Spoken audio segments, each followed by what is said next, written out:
Hi everyone, thank you for joining today's faculty conversation. Just a quick reminder, these faculty conversations will take place via Zoom every Monday at 12:15 p.m. At these sessions, you'll have an opportunity to hear from LBJ faculty and get to learn about their background, courses, research, community involvement, PRPs, and more. At the end of each session, you'll have an opportunity to ask any questions. At today's faculty conversation, we get to speak to Professor Patel. Professor Patel, thank you so much for joining us today. At this point, I'll hand it over to you. If you can tell us a bit more about your background and work here at LBJ, that would be great.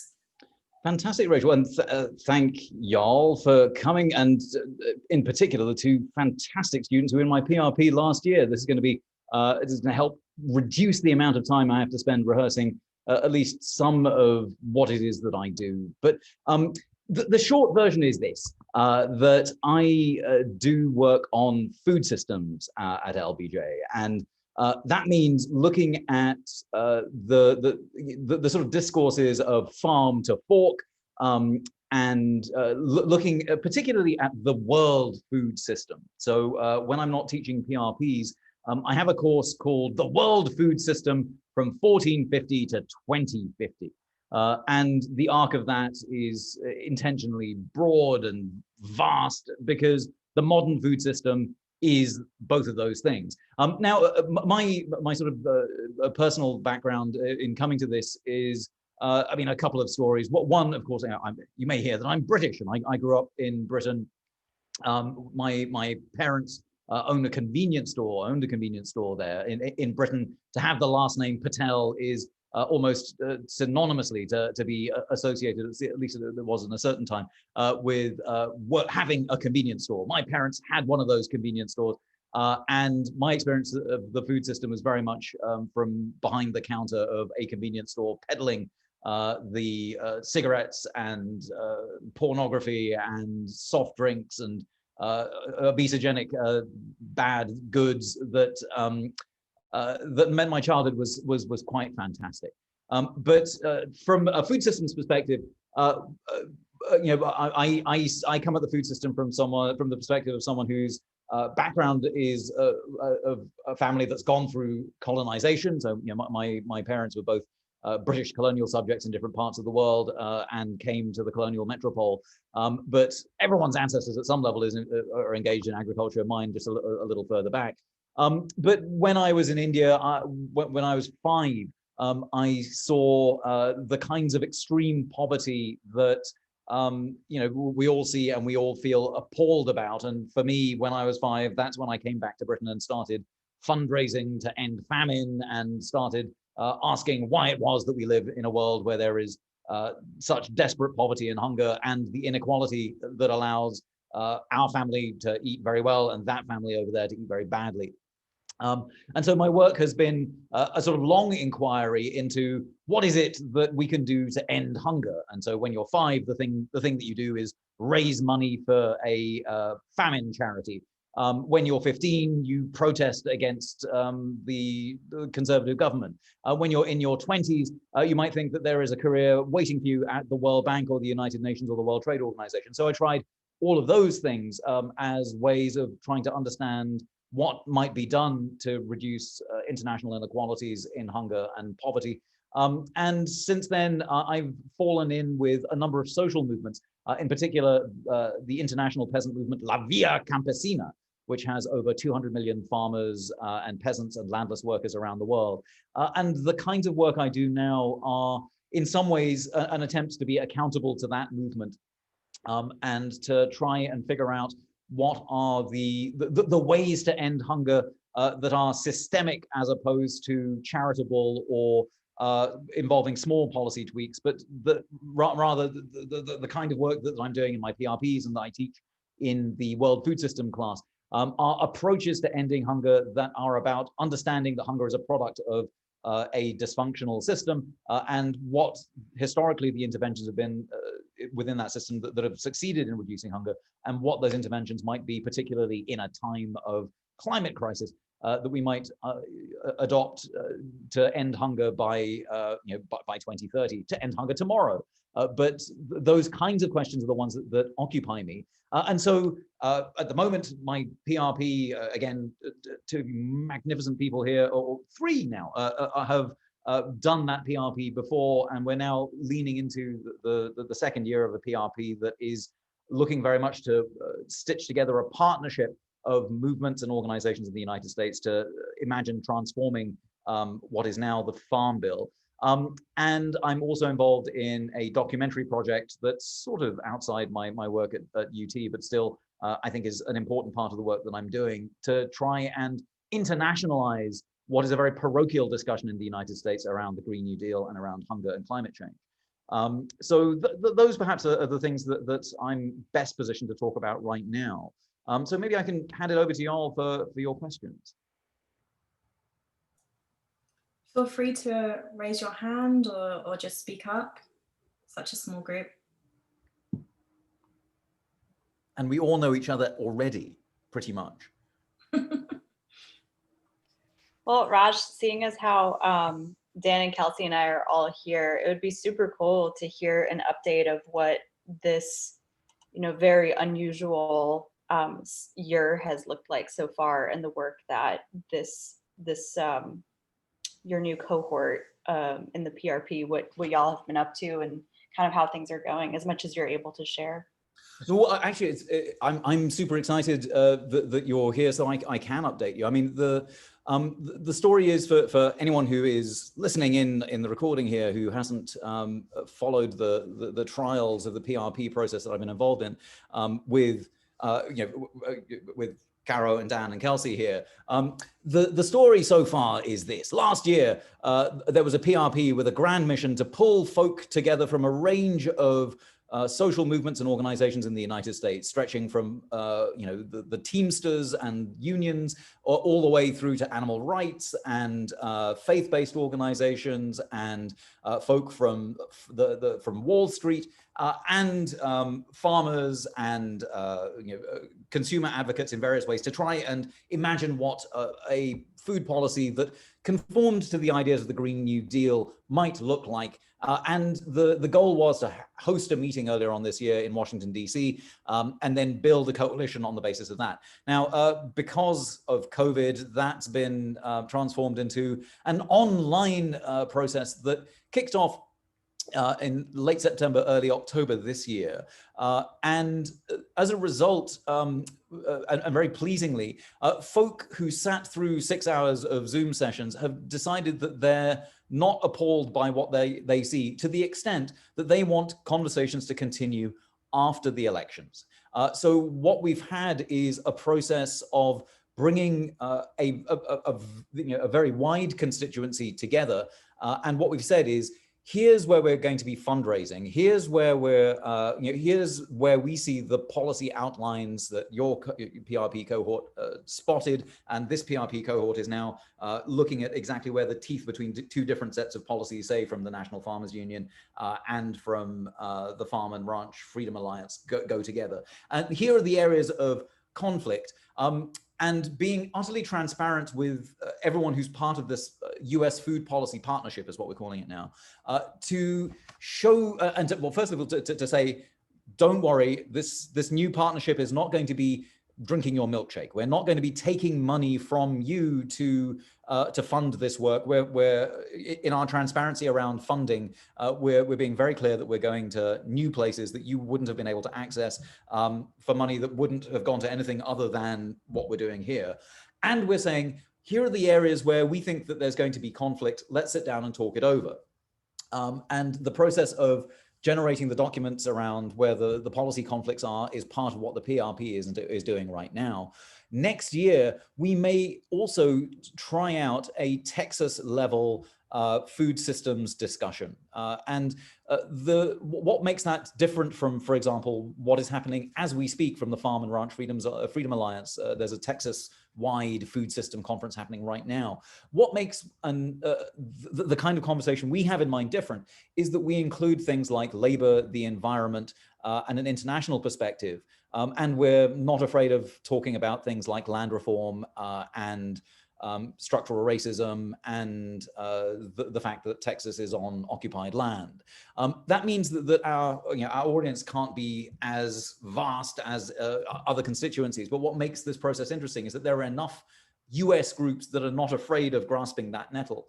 That the kinds of Texas conversations we have around the food system and around climate change and around reparations and around making sure that everyone not only gets to grow the food, but also gets to eat it. Those kinds of conversations will be able to happen in a way that is not free of friction and conflict, but is in a, that happens in a way that everyone going into this conversation knows that it's going to be fairly difficult, but are quite prepared to do it. So that's the story so far. We're generating these documents. We have a name, the US Food Policy Partnership, and we are, we have enough people bought into the process that they feel that we're not reinventing the wheel, but we're actually doing something useful, so that after the elections in particular, people will have a sense of what is required of this partnership to be able to either secure a place at the table under a Trump administration or a Biden administration.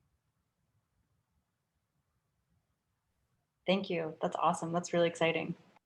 And by the way, if any student here is interested in joining in or being involved in that process, please do drop me a line, because there will, I'm certain, be work that falls outside the scope of the PRP, but is an opportunity to join in what is clearly a longer term project around transforming the food system. Do we have any other questions? I have a question.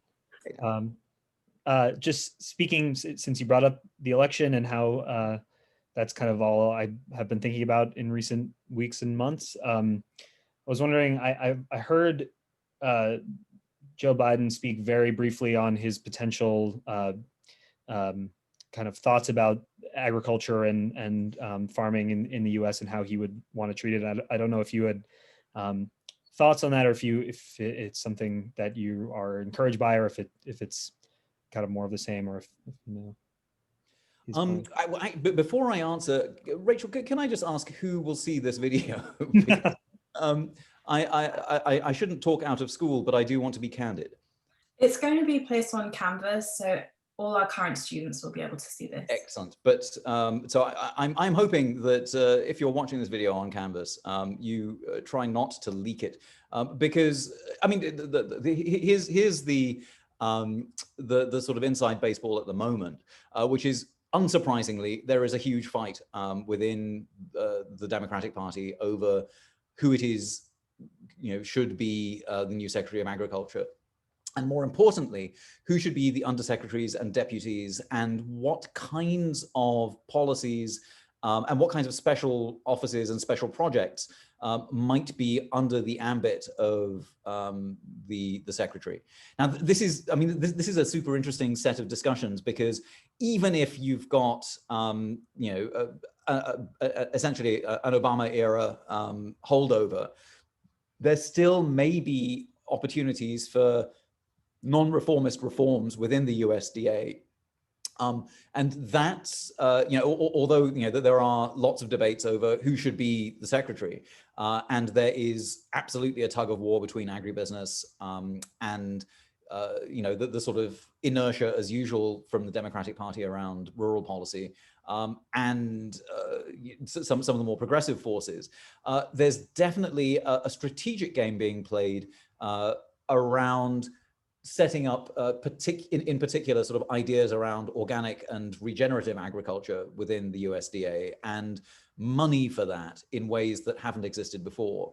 But the hard part is going to be seeing whether we can get the sort of Cory Booker kinds of legislation to fly next time round. For those of you who haven't been following it, Cory Booker and Senator Warren Senators Booker and Warren have put forward legislation that does things like put moratoriums on agricultural mergers, and the monopoly problem within agriculture is a very, very big deal. And also the Booker platform also calls for things like the ending of concentrated animal feeding operations and the phase out of those. That's a very big smack in the face to existing agricultural interests. There may be more subtle ways of doing that, like defunding the things that make CAFOs possible in the first place, and that, you know, shifting the subsidies within the USDA could just as effectively kill CAFOs as a flat moratorium on them. But all of those are policies that frankly weren't circulating 4 years ago, 6 years ago, 8 years ago.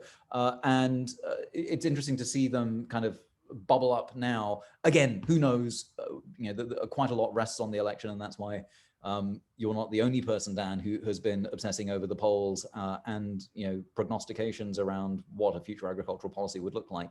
But yes, there's quite a lot of behind the scenes jockeying, precisely because there's quite a lot at stake, and there is the possibility for the Democratic Party, at least, to reimagine what its relationship to rural America might look like. And it just requires someone bold enough to do that rather than to carry on business as usual.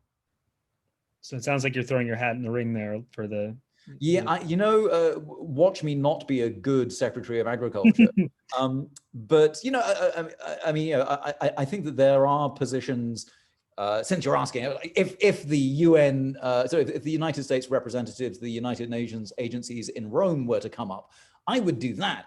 Because if you look at Kip Tom and the work that he's doing at the moment there as the US representative to the Food and Agriculture Organization, it's a travesty.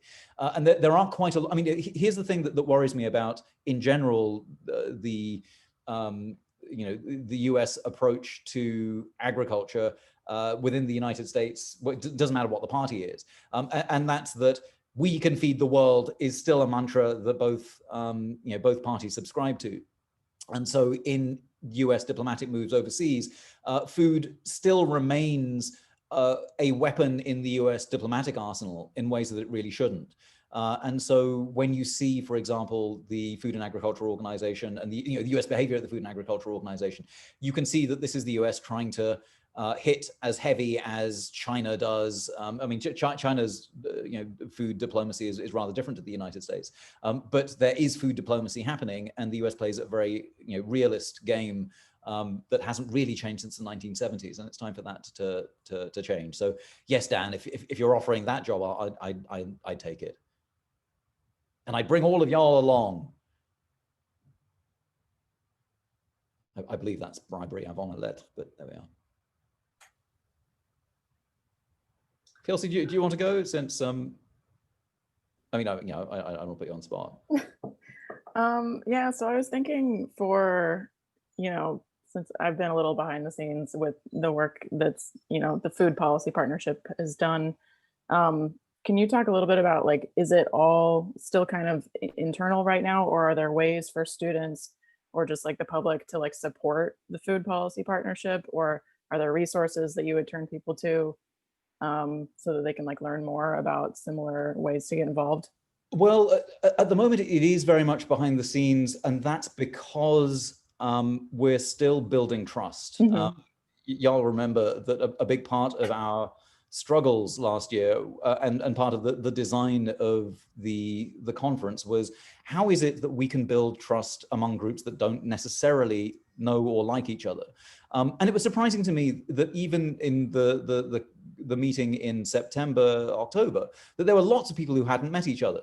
And that was surprising, just because, you know, I had thought that the food policy world was sufficiently small that everyone would have bumped into each other at least once. And there were lots of people who hadn't. Now that reflected well on us, because it meant that we had in fact added value to a room, rather than, in the words of one participant, had, you know, been encouraging Groundhog Day. But for that reason, the way that we build trust has to be through the way that we comport ourselves, the way that we, you know, the way our actions.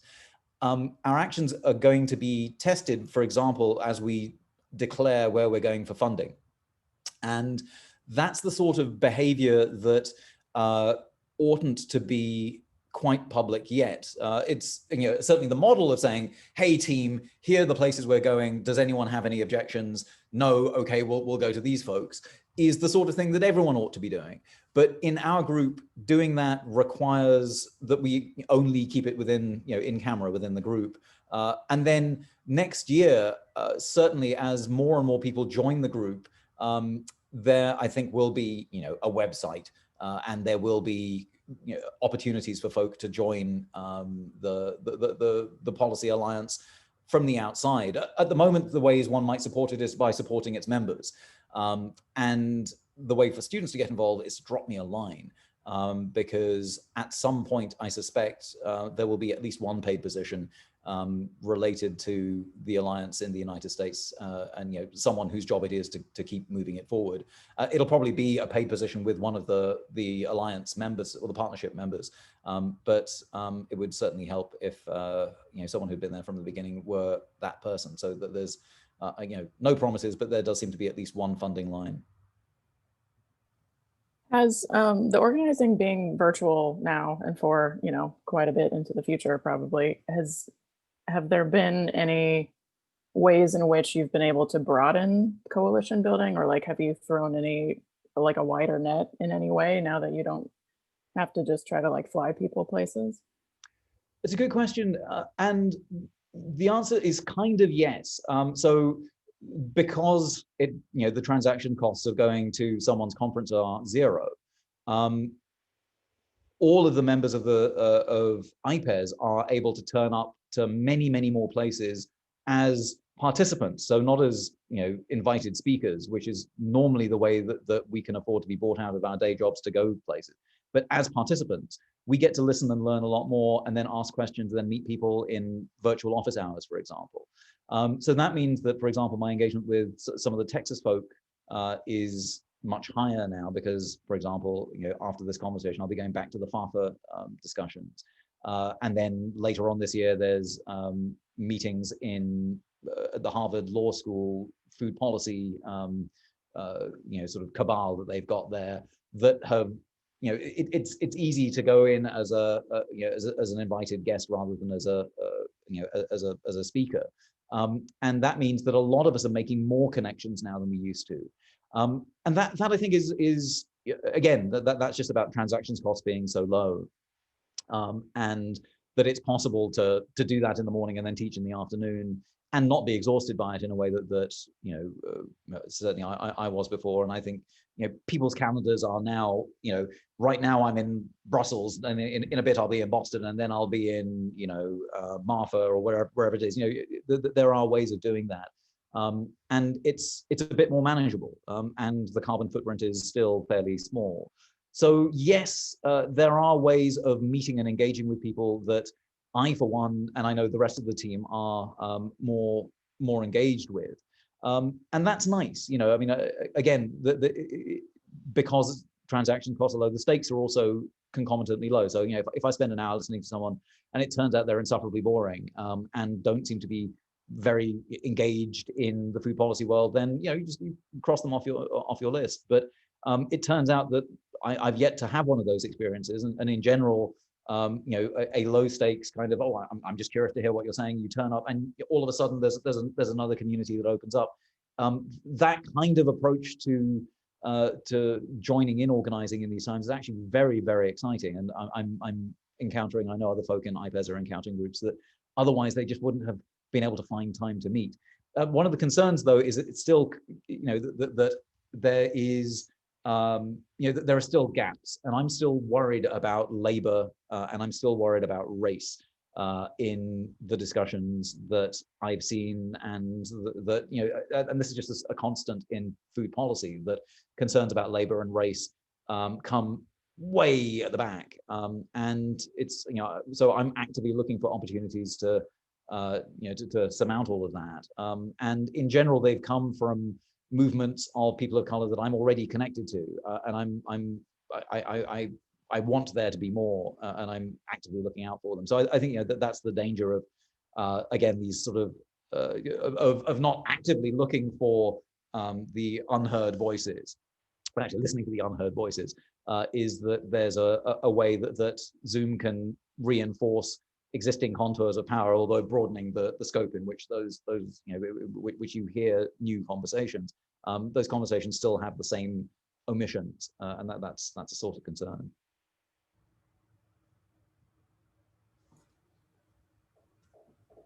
Thank you.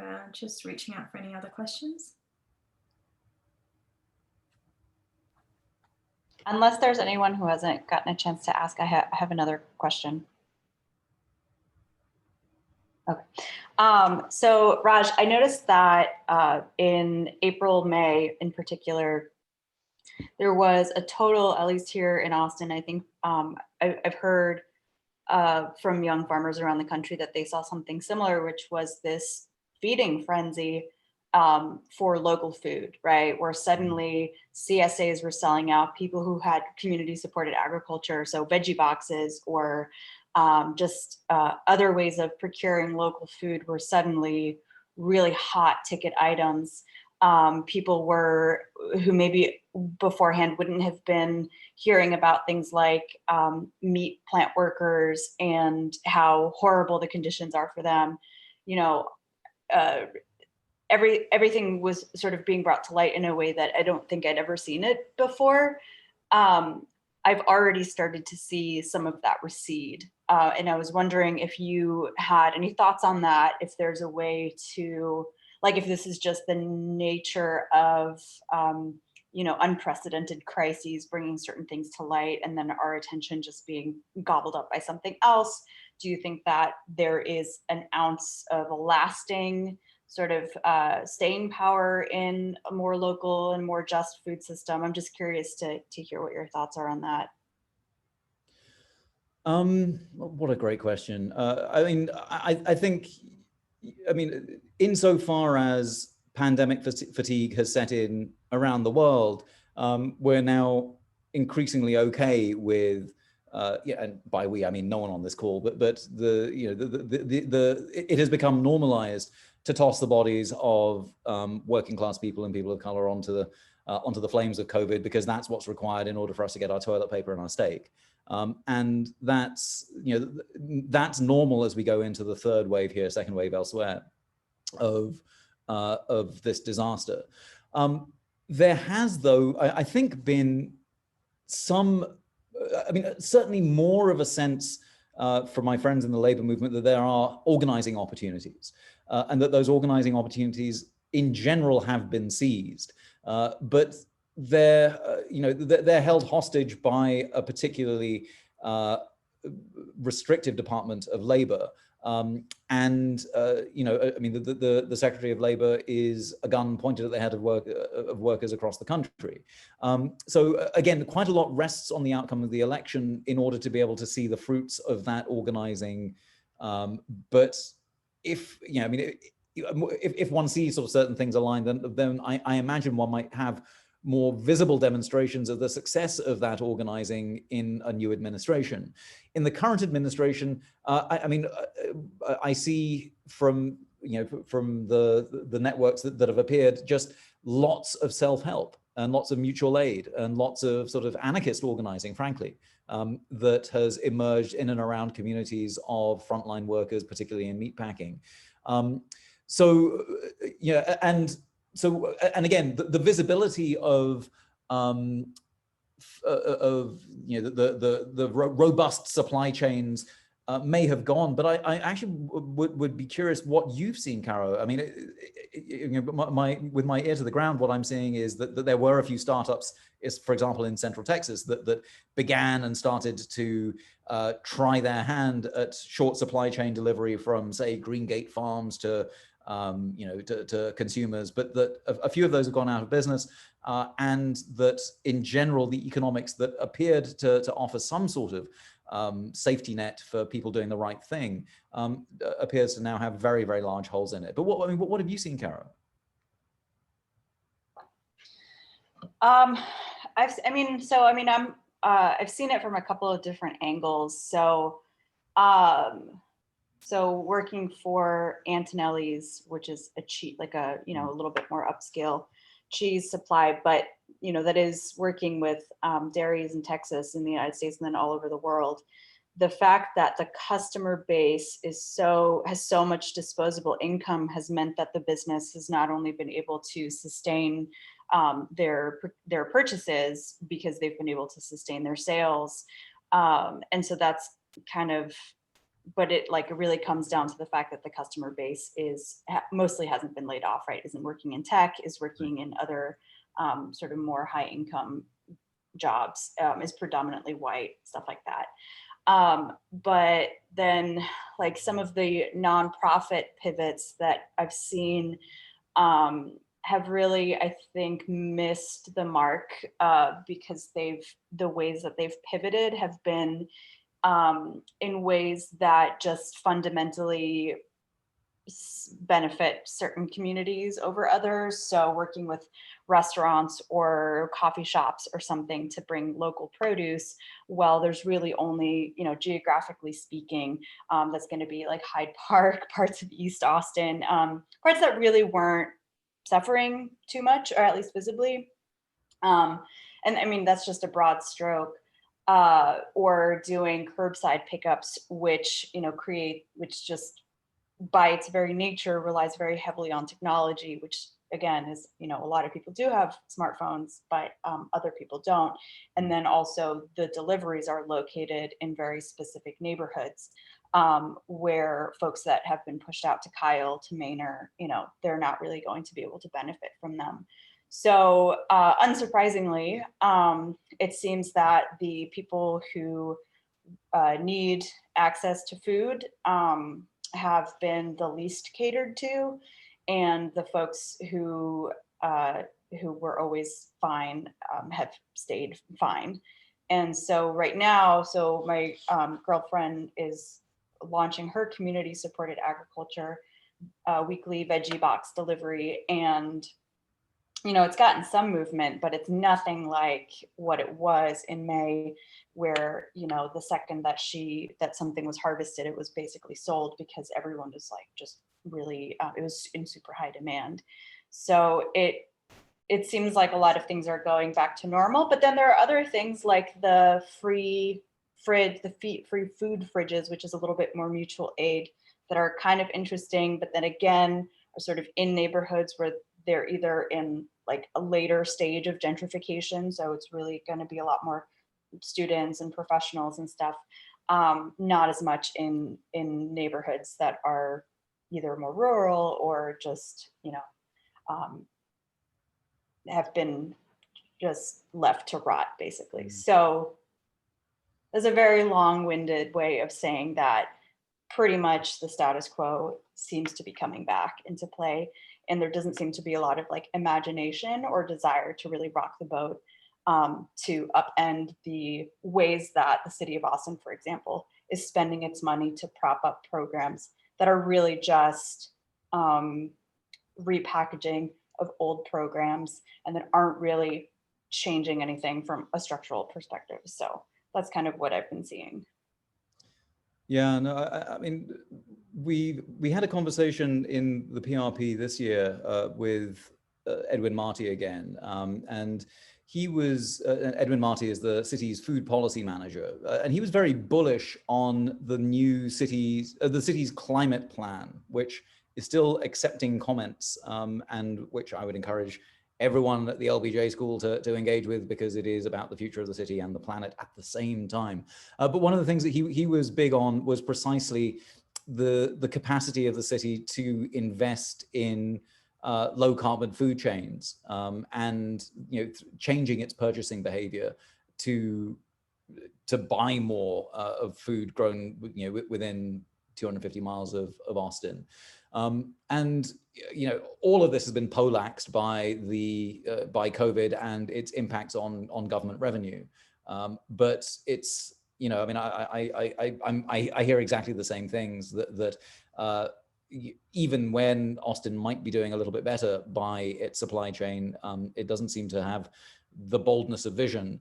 And to be fair to Austin, you know, the excuse is, well, we've got no money. And then of course we see how much they're spending on the police department, and we're like, really? You know, I mean, I think that there are some ways in which we can and should hold the city to account, but we also do need the bigger structural changes so that you know, everyone gets to eat the kinds of things that your partner is selling, and in ways that are much more equitable than we have right now.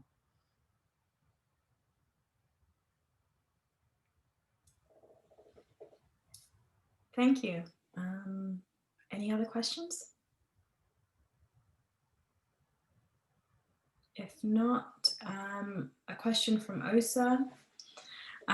What piece of advice do you have for students who want to succeed in your class/grad school? I mean, I mean, to be honest, I think Caro, Dan, and Kelsey are much better positioned to answer that than I am, because they are hand in your papers. Thank you. I would recommend that. I would recommend reading books, because that's a habit that far too many people have gotten out of. I mean, I think Dan, Kelsey, and Caro are examples of incredibly successful students. Oh, look, there's John. Turn up on time, I think, is another bit of advice. And John is fabulous as well. Not maybe as punctual as he might have been. But you know, I mean, in general, I do think that keeping your you know, your eye on the ball in terms of engaging with the policymakers, the movers and shakers that you're able to meet through the LBJ school is a great way of finding your way out of the LBJ school and into a job, even in these dark times.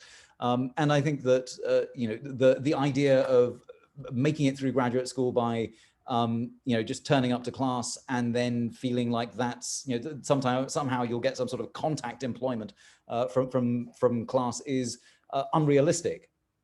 Oh, I'm sorry, John.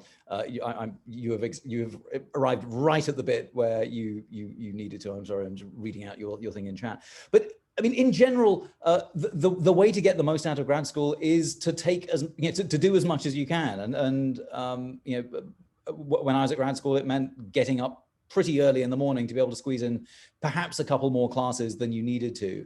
But this is your opportunity to do things like learn a language and study something that's way outside your field. But you know, when else are you going to have the opportunity to be able to pick up, you know, a language or learn about comparative literature or film studies, or you know, something that seems utterly irrelevant, but will end up enriching your study of whatever it is that you're diving into here. Now, in general, the other thing to do is socialize, and you can't do that as much as you know, as one wants right now.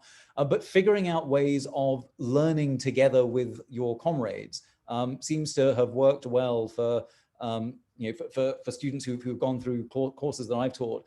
In general, I tend to assign a shit ton of reading, and that's because I encourage people to read books, but also you know, the art of being able quickly to digest material and to do it perhaps in a team and then discuss it is also an art that you'll, you know, rarely have the chance to do just for its own sake. And so perfecting those skills in graduate school is kind of what you're paying for when you pay for a degree at the LBJ school. And the joy of, at least my experience of it, is that you get to do it with students who are fantastic, who are committed, who are thoughtful, who are engaged, and who want to hear your ideas. And so the more time you're able to do, you know, to socialize while working, the better. So, I mean, all of these are ways of surviving graduate school, but also, you know, finding what it is that you want to do by exposing yourself to as many possible ideas as possible is a good way of plotting your trajectory out of grad school. I mean, if you come in ready to sample the smorgasbord of delights that the LBJ school has for you and the University of Texas has for you, you will, I think, by the end of the first or the second semester, have developed a taste for what it is that really makes you excited. And you know, then your mission in your second year or third year, or you know, whatever program you're in, is to figure out who to talk to and who to be in contact with, and you know, whose things to show up for that show that you're really interested, in a way that then flags to the folk around you that, you know, 2-3 years from now, you're going to be the person that they remember and call and encourage other folk to drop a line to recruit. So certainly, I mean, I'm pleased to see so many of my students following that advice right now, but also I would offer that as advice to anyone. You know, if you want to be engaged in this world, then turn up. And it's advice that I'm putting into practice. As soon as I'm done here, I'm going to turn up to the Farm and Ranch Freedom Alliance. And I would encourage other folk to find where it is that they need to show up. And particularly because the transactions costs are so low digitally, it's possible to do that and to fit that in around what will be a very full 2 years, but you wouldn't want it any other way. You wouldn't want necessarily to spend your Sundays watching football all the time.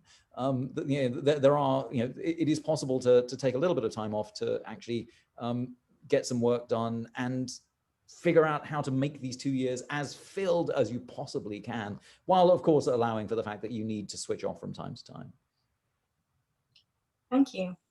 I think we have time for just one last question. If anyone has anything else to ask, I can offer a question from Osa.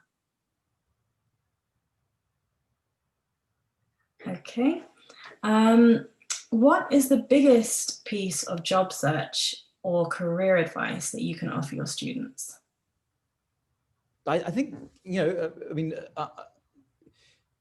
knowing where it is that you would like to work is very helpful, because then you can figure out how to write a blog post or write an article and stick it on Medium that is going to appeal to an audience of essentially 4 or 5.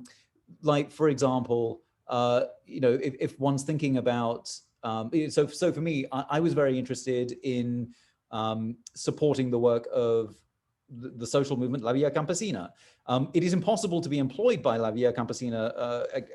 There's a secretariat of like 4 or 5. But there are ways to be accountable and to be heard and to be noticed. And so I wrote, when I was in graduate school, I wrote articles and reports from different parts of the world that used phrases and could be heard by and were responsive to an agenda set by La Via Campesina in ways that allowed me to be admitted to a fairly small inner circle when the time came. And that was because I was reading my audience, and I spent time understanding this organization and figuring out who it was that was doing what, and writing to them and saying, hey, look, I wrote this, you might find it useful, and I've made sure that these people have read this analysis.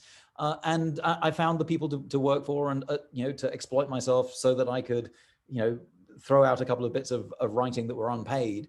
And I hate the worlds of internship and unpaid labor, and at the same time, in a world where peasants are paid absolutely nothing, and where my class privilege allowed me to be paid just a little bit for through a scholarship or something to be able to write things, it was absolutely the right thing to do, to be able to exploit myself. I know that that's a hard thing to ask, and I know that it's a struggle to be able to turn relative class privilege into actual money that allows you to put food on the table and still serve people with far less class privilege than y'all have. But it's certainly the advice I have is to find who it is you want to be accountable to, and then figure out ways that they can hear you and see you doing that, so that when the time comes, they're in a position to advocate for you as you move through your career. But you can do that by reading and by following who follows who on social media, if that's your thing.